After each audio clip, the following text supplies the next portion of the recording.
Videoon kee akkam jirtanii fayyaa keessanii maatiin keenya hundi keessan xiqqaa guddaa hanga xiqqaatti kan jirtan hunduu koottati ayyaana gannaa wajjiniin oolla yookiin ayyaana qilee lukkuu hojjetanneera koottaa wajjiniin nyaannaa.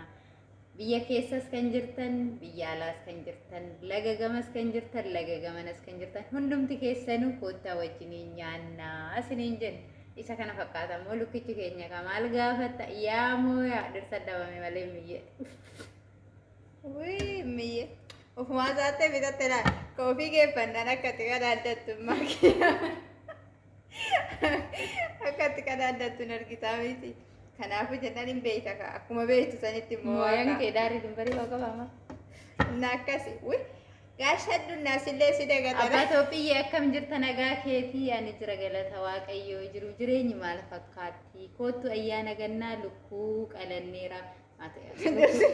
Lukkuu maatti gootaati gooftaa ko hoolaa qabdaa dhiisii horii luka burii qabdaati maatti goota daa'imman waa margite iyyitii namatti siin jedha ka akkana jirra kinoo kana fakkaanna.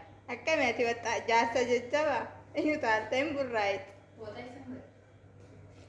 Indee maal taatee tokkollee hafe qaalii nama qaaliyyee zamiyyee wandiyyee anas yaadachiisa laala akkana sidaa smart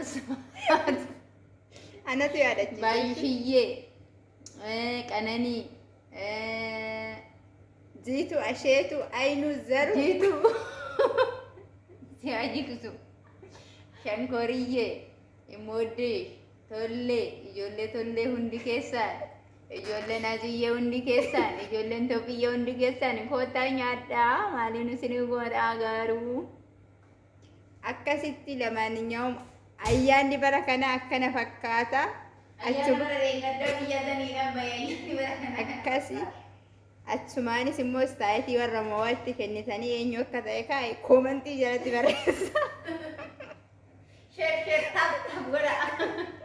Komantii jalatti eenyu jettanii akka barreessitan boru keessanan isinitti hima hundee keessanuu turtii gaarii qabadhaa. Baay'ee kootu jeddootu qabmoo.